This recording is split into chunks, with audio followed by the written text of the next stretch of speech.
Welcome to In Focus Out of Touch, a video production podcast about all things making video, right? Sitting to my right, your left, if you're watching this on the In Focus Out of Touch YouTube channel, is my co-host Sean. How are you? Very well, very well. Good. It's just me on the mic right now. Joining us very shortly, James Payne from AusGarage. AusGarage are a creative agency and they niche into the automotive industry, which is awesome. And we go through all sorts of the productions they're involved in, the kind of clients they work with, and really the relationship they have with their clients moving forward from development to production. I think it's awesome. Some really good insights and really good learning. So let's jump into this week's episode of In Focus Out of Touch. And we are rolling. Alrighty. All right. James Payne. James Payne from AusGarage. I'm laughing because we just recorded for 44 seconds and my card on my recorder was full. So I just love that you've owned up to your mistakes. I'll wear my mistakes. Yep. We're all about transparency on this show, and good man. yeah. But today we've got another guest on our podcast on our journey to explore other creatives and people sort of dabbling in the video industry alike. So today we've got James Payne from AusGarage. James, how are you? I'm fantastic. Thanks for having me on, guys. No worries. Thanks for being here. Now, AusGarage, it's an automotive marketing company. You do a few videos and you actually do quite a bit. So briefly tell us, what is AusGarage and what's its background? Yeah, so AusGarage is a creative agency. We deal entirely in the automotive industry. And you're right, it covers quite a few creative disciplines.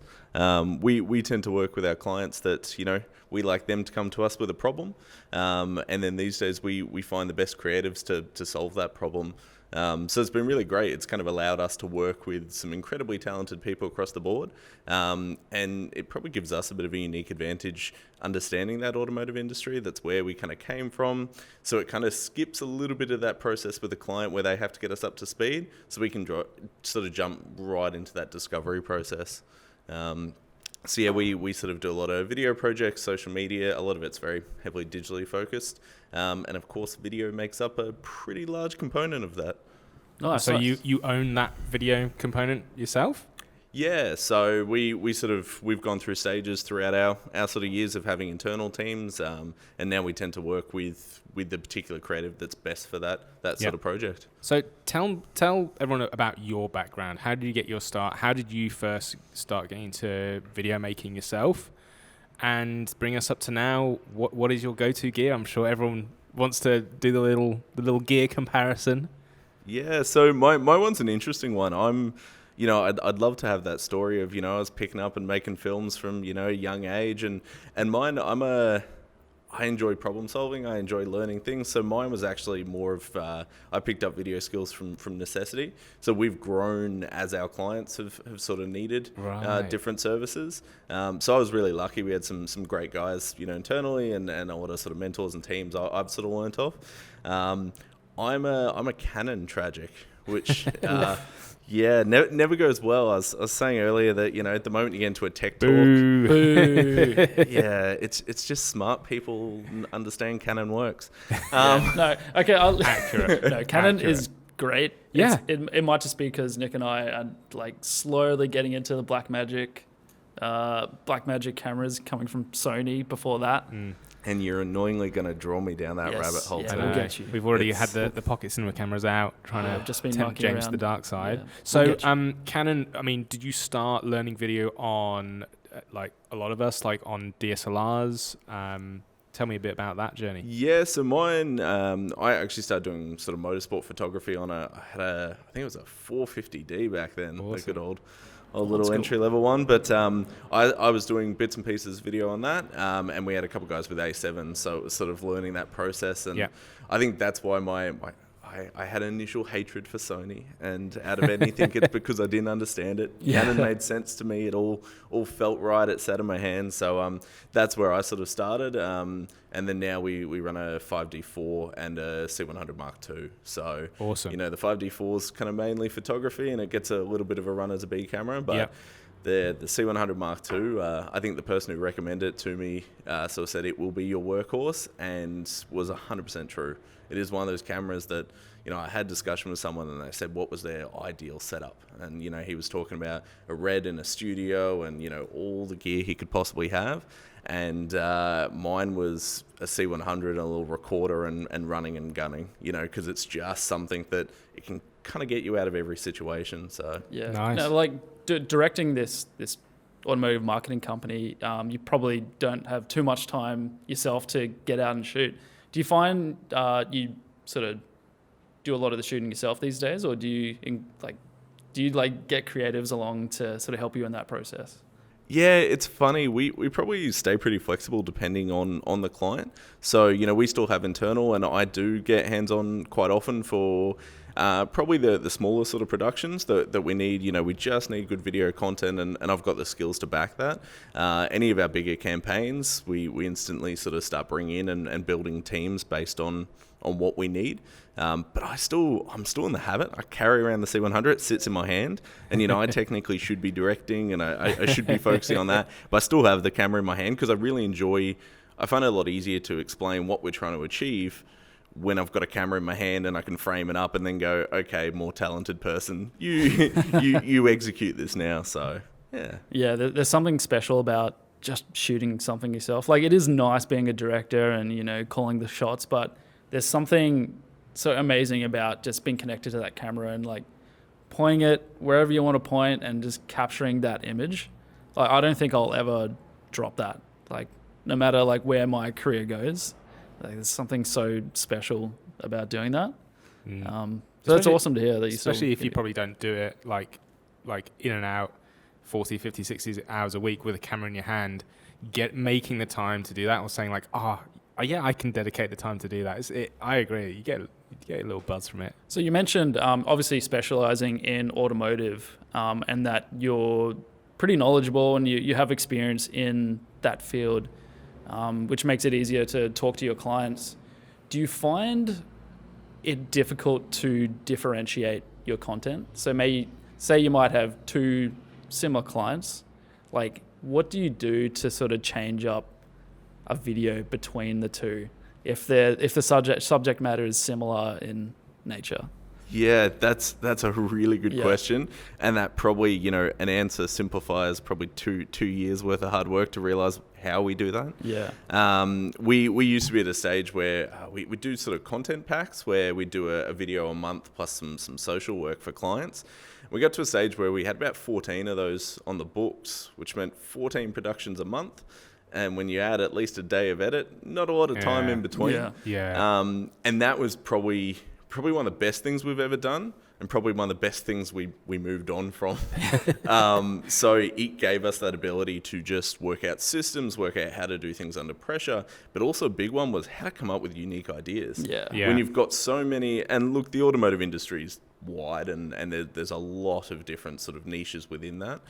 But at the end of the day, if you were doing sort of car-related things, there's a certain amount of shots you always sort of go back to. So having to try and differentiate that, probably the biggest thing we learned is just the storytelling side of it. And that's 100% it. That is, it's always hard briefing a client or pitching a client and saying, oh, we tell stories. It sounds a bit sort of, airy-fairy, but it's one of those things where it doesn't matter what the product is or who the person is, they have something unique. And we've done a few sort of clients that are literally selling the same product, and they have such a different feel, such a different, want of what they want to portray.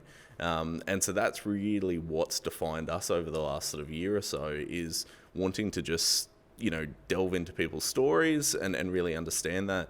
And often within businesses, they have these kind of secret hidden gems of, it might be their employees, it might be the directors' stories, might be their suppliers or customers that experience their product that can, really kind of tell its story without the need for scripts. We sit there and just kind of draw that out. And that's probably the biggest thing, is that everyone's completely different. I found in documentary work and a lot of like commercial work that sort of turns into documentary work, when you're interviewing people, you find the story on site.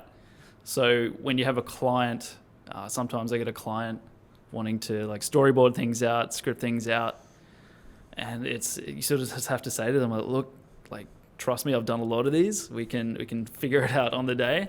Probably better said for some things rather than others. Like, some things you do want to script out and Absolutely. organize down to the nth degree. But that's good. So do you find a lot of your productions, do you find a lot of the story is found while shooting, or do you sort of dig deeper and do a little bit of research before you, say, find someone to interview or go down that path?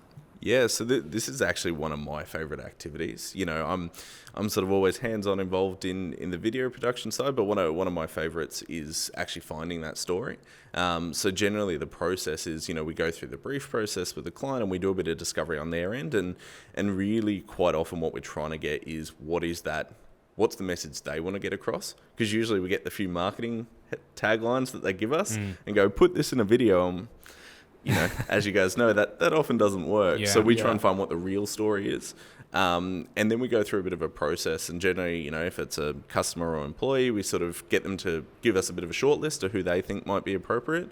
And then I get to give them a call and just sort of have a conversation with them and start trying to find that story. And sometimes that's the first person you talk to. It's great. You know, in one of our cases, I think I interviewed 10 different people till I got to someone who had that story. Wow. And you're kind of just looking for that spark, you know, someone that not only can talk, but, you know, who's just passionate, and you can tell that instantly. Yeah. I always run by the rule, if someone says they're bad in front of camera, they're the people you want to be interviewing. Yes. Because anyone who says they're good in front of camera, I mean, for some, you know, there's some great stuff that you want to do, and it's very planned and storyboard and script, and that's when you need, you know, a polished professional, and it makes a difference. But when you're trying to get a story out of someone, if someone says, I'm terrible in front of camera, it's when I start getting excited. You just subtly hit the record button and let them talk. Yeah. Exactly. Yeah. I was just going to ask, like, is there an average, what's the end result will generally be pretty unique to the client, right? Because you're infusing the client into it. Do you have an average kind of format with the videos that you are doing with clients? Do you find that you're starting off with a certain kind of video, branching out into other kind of content, or do your clients sometimes go, we just want a promo video, that's all we want? Talk me through some of the journeys you've gone through with some of your clients around one video, multiple videos, anywhere in between. Yeah, and that's a really interesting question, because it completely depends on the clients. You know, as you guys would see, there's some that come to us and want us to just execute something. Yeah. Which is, in all honesty, we do, because it's a business, and, you know, we need to make sure that runs through, but not where we want to be a lot of the time. You know, if it's a straight execution, we go, great, we can get it done. But where we really want to be in is that strategy section. You know, we want to kind of talk them through. Getting in front of the production itself. Yeah. And I often talk about, in a brief meeting, you know, when we're kind of going through ideas, I'm probably there to test the client a little bit, and I'll always say that to them. You know, I'm gonna suggest ideas, and I'm gonna push your comfort zone. Luckily, I've got a great account manager who is great at smoothing it over when I push that too far. But we sort of go through that process of starting to see, you know, what that message is, and then different ways we can get that across. And that can be completely different. Sometimes we go in for video, and, you know, recently, as Sean knows, you know, it came out as animation or stop motion work. You know, we've had times where it turns into you know, brand activation. So it's kind of trying to work out what the story is first, and then what the best execution is. Because we get someone who goes, I want a 2 to 3 minute video on this. And we go, well, you know, I think one of the best sayings I ever heard was, you know, it's as long as it is good.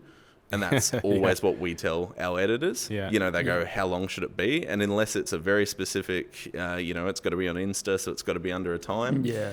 We go, it's as long as it is good. You know, if you can cut it, great. You know, if it needs to flow to have that story, then...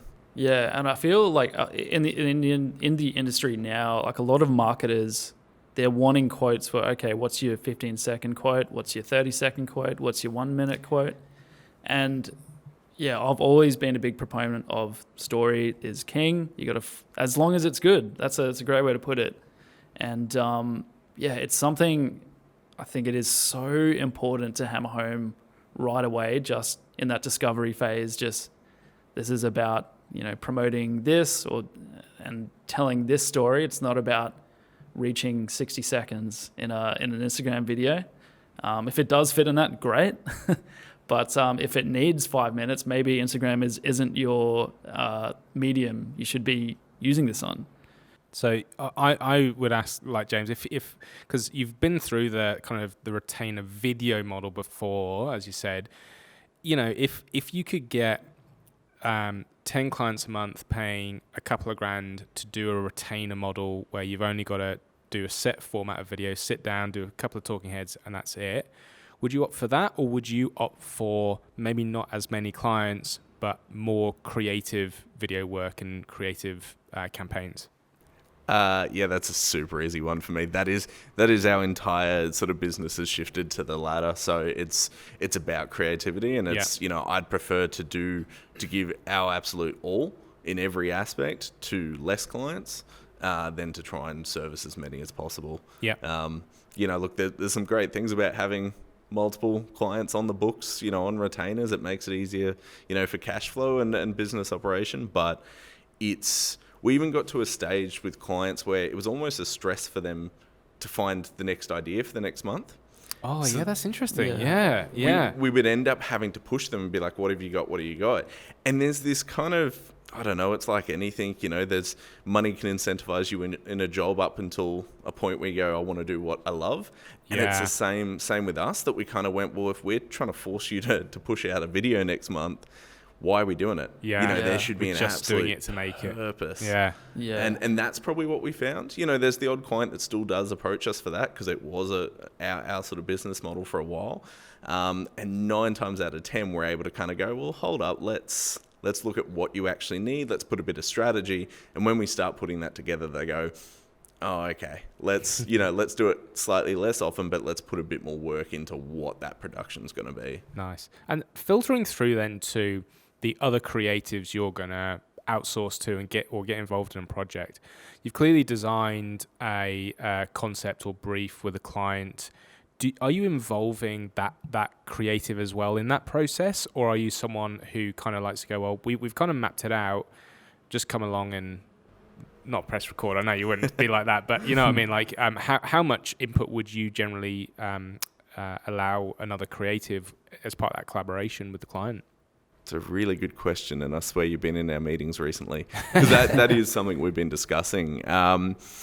Look, it's in an ideal world, we'd love to bring the creative in as early as possible. Sometimes I can get away with, often it's me who's pitching the ideas to the client. Yeah. If I understand, if we work with that creative, we know their style and we know what we're trying to achieve, quite often I can pitch that and then, bring the creative into that. But yeah, we really are trying to, as much as possible, and we're very transparent with our clients. They know how our business operates. They know that they're going to deal with different creatives. Yeah. And that's really good. It's a hugely freeing sort of experience, because after years of us trying to refine internal teams, we found we were trying to make, one editor, one, shooter, try and do so many different styles and different things. And it's actually so much better to just recognize talent. And for me, it's really freeing to go, that person is amazing. Let's do something with them. Let's be excited. Let's create a project. Yeah. Rather than trying to go, this is what the client wants. Can we achieve it? Can we try and, sort of jerry-rig an approach to get it done? Yeah. And I've experienced that firsthand. Obviously, we just finished a 30-second piece for a client. It was a stop motion, which it's sort of becoming my niche. But yeah, like it was great to sort of tackle that in an industry like I wasn't too knowledgeable about, so I could pick your brain in terms of storyboarding. But I think it's a great way to sort of focus on your strengths and like do what you're good at. Maybe get the people who are good at what they do. It's such a good way. It's such a good attitude to tackle a creative industry. Yeah, it's actually the most fun I've had since we kind of switched to that model. Is it means that I saw Sean's work on LinkedIn and went, that's brilliant. And it was the next time I was in with a client that it fit the brief, and I went, great, let's do it. Yeah. And it just gives you this really kind of freeing ability to go, let's get the absolute best work we can wherever it is. Yeah. Rather than looking around at other people's work and going, I haven't checked whether we can swear, but shit, I can't do that. How do I, and you're trying to keep up with the Joneses around you. I'd prefer to go, they're great at it. Let's do something together. By the way, you can swear as much as you want. Fuck yeah. Wicked. So, what are because every industry, in my experience, has its kind of traditional way of going about media. Especially with this new video thing since 1984, whenever we've had digital video. But it is still a new concept to a lot of people. I'm interested to know what's been your experience with the newer clients that have come to you in that industry as a whole. Is video a regular thing? Should other video producers be going to the automotive industry and looking for gigs? Yeah, absolutely. Yeah, video's huge. We often joke that we try and we almost get pigeonholed as a video production agency, and we're like, no, we're a creative agency, hey. Because that is so often where the first point of contact is we want a video. Yeah. And then we kind of step and go, okay, well, why do you want it? And right. that's the hard question that we probably didn't ask enough of early in the piece, was to say, why do you want it, and step back in the strategy. But yeah, absolutely. It's a completely visual sort of industry. They really want that. And we kind of see both sides. So we say automotive industry, and people often think, car dealerships. Yeah. That's one way. We actually do very little with them. A lot of ours is in manufacturing and sort of the aftermarket side. And it's where they have what could be pretty boring products, and they need to show that in a visually exciting way. They need to explain their story. A lot of them are Australian made, and they just don't know how to get that message across. Yep. And that's where we love, you talk to their employees, and there's no way better to show, how important Australian made is until you speak to their local staff that are working in a factory that, that's what puts food on their table. So yeah. Speaking on making boring interesting, say like you have a product like a battery, what's one example of a home run? You've marketed a project. It could be video, could be otherwise. Something that you've initially looked at and said, "Oh, this is going to be a tricky one to make interesting." Are there any examples that you've just boom, yes, we nailed that. I'm so happy with the end result. Can I just say, didn't your stop motion video involve batteries? Yes. Sounds like Sean might be looking for a plug, everybody. I was actually thinking that. I was like, well, that is one example. Do I play into this, or? It wasn't necessarily. Don't do it, James. Don't. Okay, I can't see in the video, but he's threatening me at this point. He's saying, I've got a gun under the table. Yeah. No, look, okay, that was a particularly great example of a way that we took a product that could have been pretty sort of. I think the brief from the client for that was basically saying it's an auto electrician network. We need to advertise at a supercars event, motorsport event on the screen, and it was probably just going to be a pretty average recut. We'd done some really exciting, fun campaigns with them before, but it was a bit of a, let's just throw it together. Right. And that was an example where, speaking with Sean and working with him, we were able to kind of really put a bit of a quirky edge on it and develop this sort of stop motion video explaining the concept, but something that people just haven't seen. Particularly at a motorsport event, you don't often see this, very artistic stop motion, That's a fair point. Yeah, very unique. And that's probably where, I come from a bit of a different, most sort of agency people have come from a creative point and then learnt the industries they end up sort of niching in. Yeah. I'm probably the opposite way. I've come from the automotive side and really kind of learnt that industry and then looked at how we can take inspiration from everything else and bring it across. And it's really fun, because everyone thinks the automotive industry, you have to be pretty blokey and pretty, I don't know, Yeah. it's pretty much racing flags and the colours red and black. Yeah. So it's kind of nice to take that and, what it feels so progressive in the automotive industry as we can introduce this and realize that, car people, their customers are of pretty varying sort. So yeah, I think like a big, you could say a problem in the marketing industry as a whole is a lot of people don't like or want things that are super different. Like they'll say they want something different, but it still needs to be a bit the same. So like I was like so chuffed when you came to me with that video, because it's like it is sort of like a weird thing to do for automotive marketing, but I love when you can sort of marry up, something sort of weird and quirky and like bring it to another industry. It's sort of like a breath of fresh air to sort of do that. Awesome. Yeah, that's really what we try and do. Is I joke about, I think because I started the business pretty young, I used to call it the mum test, but it's now my wife's test that, I take home any work we do and I show it to my wife and go, what do you think? She doesn't have a great interest in the automotive industry, but it's still got to appeal. Yeah. And that's my test. Any if I play a video that we've done for a campaign and go, great, have a watch, and she doesn't understand it, or doesn't resonate with it, doesn't react, I go, it's kind of like an inside joke. You have to explain it doesn't work. So it's, we really kind of aim to have that sort of general appeal, and that's what helps sort of dealing with different creatives that have different experiences. So it's often myself that adds the automotive knowledge, but we want to deal with people that come with fresh breath of air and a fresh set of eyes to look at problems differently. That's great. So once you've gone through that process, the wife test a few times, I imagine, and probably gone back and forth in the internal team, how much input, when you're ready to start showing the client the work, how much input are you generally allowing or hoping for from the client? Because I found in the past that you can then put something in front of a client and occasionally they've seen something in the meantime or something's switched in their head with like, no, we need to go down this direction now. And so the creative actually does start to change a fair bit. What's that process like for you guys?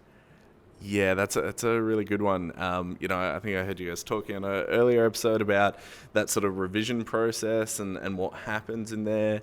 Look, it does change depending on the size of the campaign. Our bigger campaigns, they get a lot more say in that, and Sure. it does go back and forth. And we almost, to a degree, if it's the right campaign, we don't limit revisions, which sounds dangerous, but most times it works out. On smaller productions, we're obviously a lot more sort of fixed on it's usually 1 to 2 revisions max. But the biggest lesson probably I learnt, over the years of pumping things out was that open the doors earlier, be more transparent and show that process. Yeah. And that's, we didn't get that right. We spent a long time kind of going, we'll see you on the day of production. You'll see the first version, and then give us your feedback. And we probably had to realize that if a client didn't see the process, they're not there, they don't see your timeline, they don't see, the amount of work that goes into post-processing or your thought process. So we wanted to kind of open that process. So we try and show them earlier, and that's hard. Like there's I still haven't mastered that. I still cringe. Yeah. I've sent some pretty bad emails that go, here are all the caveats. There's no color grade. There's no this. There's no that. I'm sorry. I have a list. I literally copy and paste now. I have a list when I have to do that. And that says all of these things that are wrong in the video. And I do cringe as well, because it's like you're drawing attention to those things. But ironically, I generally have to do that when I know it's going around a lot of stakeholders. It's not just one person owning a project. It's going through a lot of rungs. And what do they then talk about? All the things I've said in that bloody email. Yeah, because they don't share the email. Read the email. Yeah, exactly. Read the email. Yeah, I know when we had Andrew Barnes from Share Story on, he sort of took us through his client revision process or client video reveal process, and he has his own sort of studio where clients can come in and watch it, and then he shows what's under the hood, their video timelines and all the effort they put into it.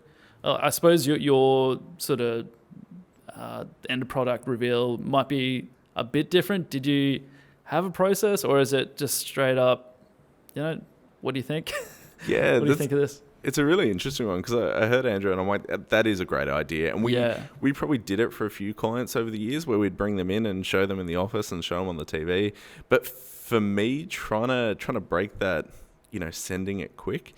So we actually, I'm very heavy on having a client on the shoot at all times. And I want someone who actually understands a little bit, who we kind of go through the day, and I make sure that I'm sort of pointing out, hey, this is the shot. Do you want to come and have a look? Be part of the process, which can be annoying, having someone sit over your shoulder while you're working. But I want that. So I want them to feel involved in the production side. What a great way to build the trust, though, in what you're doing. And the thing is, as far as building relationships with clients, it's much harder when it's a one-off project. There's only so much you can do. But to build relationships, it's so much easier because once you've done it, once or twice. I had a client, we were doing a shoot down in Bathurst the other day, and we basically said, come over, have a look at the interview shot before we, start recording. And he said, to be honest, I've never seen a shot you framed up and thought I could make it better. And he went, I trust you. That's trust. And I'm like, that's brilliant. But that doesn't come without showing, that transparency first. We don't want them to just think that we're infallible, because there are times that they come across and go, hey, that thing in the background, or can we shift this slightly? And it's brilliant. So I was testing you. You saw it. I was testing you. I've got into a bad joke of pitching clients' ideas back to them. So on that particular shoot, the talent that we were filming was like, oh, we should try up on that grandstand. And I'd been looking for a location all day, and then I was like, no, that's terrible. And then 2 minutes later, I was like, so that grandstand looks fantastic. And he's just kind of looking at me. But that, having that process is brilliant. And same with the post side of things is, so one, it's a simple tool, but Vimeo's review process is actually one of the best things we introduced. So simple. It's nothing crazy, but the ability for a client to watch the video right there and then click on what scene they're talking about and write a note, and us being able to have that conversation right there, because the moment it becomes in emails, people get into long paragraphs and, they're trying to explain the scene they're talking about, and to just have that process. So we try and send it really early, and, we send it in an assembly stage, which is pretty rough, but then they can have all their feedback. And then by the time we're up to version 2, they can see, our replies from our team of who's done it, what they've done. And sometimes too, it's not about always having the right answer. Sometimes we're able to go, hey, it's actually not possible. This is what we've tried, X, Y, and Z. What do you think? And starting that conversation, because I think in early days, you want to be the expert. And so you try very hard to always have the perfect answer. And that's a really good point, because I've found recently I do a lot of pushing back, not just because I'm stubborn, clients, okay, but no, they do think, or they might have a suggestion, or say, hey, I'd love to see this here, or could we put a shot of this in here? And it's I found by going back and pushing back when it's not necessary, or even just the other day, someone said, hey, can we move this because it's a double up? And usually I would, of something we covered earlier in another video, and usually I'd say, yeah, we don't want to repeat information. But this was very specific information to people who had had injuries to themselves. And so it was necessary that they'd never come across this information before. They'd need to hear it a couple of times for it to sink in. So I pushed back and I said, no, I think we need to actually keep that. I'd actually add a few more shots from the last video so people can go like, oh yeah, that's right, I've seen that. And they went like, yeah, great idea. So I think it actually helps with the authority when you're not just waiting for instructions. What do you want next? What do you want to leave in, take out? You tell me and I'm your robot. But it's that collaborative kind of method that you end up with a better result, right? And then the client's even happier. Yeah, I think when you're doing that, it is very important to sort of describe your viewpoint, and this is why I think we shouldn't do that, or this is what we should do instead. And something I learned very early on is to just manage expectations from the very beginning. And then that review process is so much less of a headache, for lack of better words, when it comes to it, because they know things they can change, they know things they can't, and the reasons why.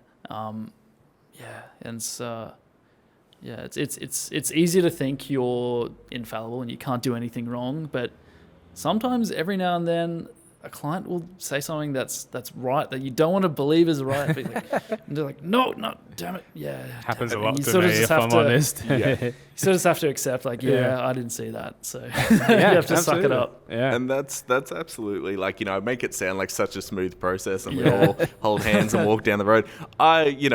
You get that email that comes through and you go, there's a few expletives and you're really frustrated because you want the best product and you think you put the best product there. Yeah. But I've just found so often that it's always ended up better down the run. And Nick, you sort of talk about that pushback. I always have like one pushback. Yeah. And I think that's what holds me into that limit, is that I'll push back once to see, if I believe that we've gone down the right path or there's a better option for them, push back once. And if they come back saying, no, we want it, I do not question them from that point on that particular matter. Yeah. So that, they know I will always push for the best product. I'll always try and push their comfort zone, particularly when you're dealing with corporates. You really do need to push. Generally, it's small business owners and medium that, come with some wacky ideas. The corporates, it's really about pushing that sort of comfort zone. Yeah, yeah. But then knowing that if they come back and say it's a hard and fast rule, that we go, absolutely, we'll get it done. Yeah. And I think that's kind of, kept a really nice sort of level, that it means we get that creative vent back, but we know, where the limit is. Nice. Because I think that's it. The moment you get in, if you're pushing back more than once, you're arguing with, the person who pays your bills. You don't want to do that. Yeah. It like in this business, it can be a struggle sometimes, I've found, when you've got your business hat on, but you've also got your creative hat on, and you're almost fighting with yourself, trying to get what your creative side wants, but the business side is like, yep, just have to do this. It's just something I have to do. Well, is there a campaign or a video production that you've pitched to a client and it hasn't happened, and you are like, this is my white whale. This is the one I would really like to do. Is the campaign from a creative standpoint that you are yet to do that you're really wanting to? Ooh, yeah, that's an interesting one. Look, there's one, and I probably should be careful because there's a potential it could happen. You don't have to say names. I was hoping to find, think of one that was a couple of years ago and was never going to happen. There's one that we pitched recently, and to be honest, we went into the client and they were. I was going into a meeting thinking we were going to do amazing things, and that they'd brought us in for that, and I got a pretty literally in the first 30 seconds. It was kind of like, we're good. We have an agency. We have people doing what we need, and it was almost like exit stage left. There you go.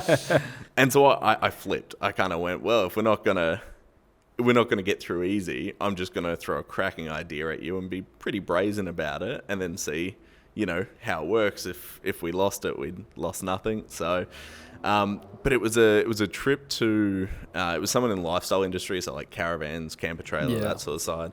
And it was a trip to a desert track in the Northern Territory, and it was going to be about 7 days of filming, and we were really going to kind of step it up from, that industry is full of, reviews from media publications, and it's all pretty bland. And the other side is, it's 4x4 guys with camcorders running around, drinking beers. So we kind of really wanted to add that polish and that story. And I was so looking forward to it because we want to do a bit with like the indigenous culture around that area and build up, it was named after this track. So we wanted to have that sort of, why was it named? Give it some meaning and, talk about how it's an absolute rugged track. It's, it really is a testing experience and kind of tie that in. And so I just couldn't wait for it.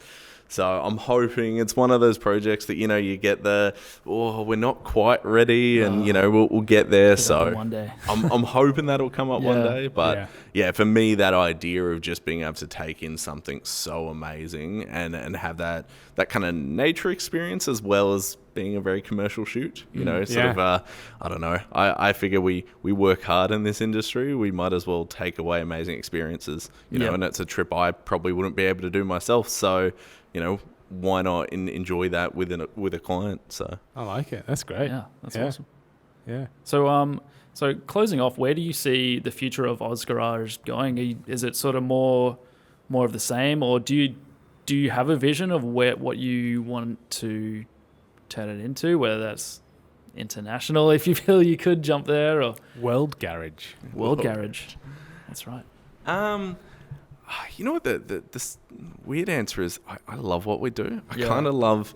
I've always said, and luckily we have worked with a few international brands now, and we're really, we're at the stage where we're working with some pretty large corporates, and that gives us a lot more freedom of what we can do in campaigns. So that's been an absolute dream, and I'm hoping to continue that. But to be honest, my thing is I just always want problems, which sounds really weird, but I just want the next project for them to have, unique problem that we can solve in a creative way, and I'll be happy.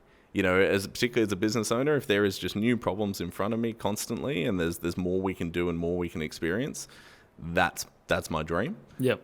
And that's really it. I want to keep working with new talented creatives, and that's it. The more, I thought I knew a fair bit about video. I've been doing it for long enough, and I've had enough hours on the C100. The poor thing's looking a bit worn. But every time I work with someone new, I just learn how much more there is. And you don't know the stuff you don't know. That's it. And it's so thrilling, because every time you just go, wow, that was beyond what I could expect. And until the next time when you work with someone different, and so that process for me is just that constantly learning and constantly coming up with fresh solutions is brilliant. So I mean that's my enjoyment is just kind of getting to see that and seeing people that have just perfected their craft. So awesome. Well, this has been a good chat. I don't know if you have any extra questions.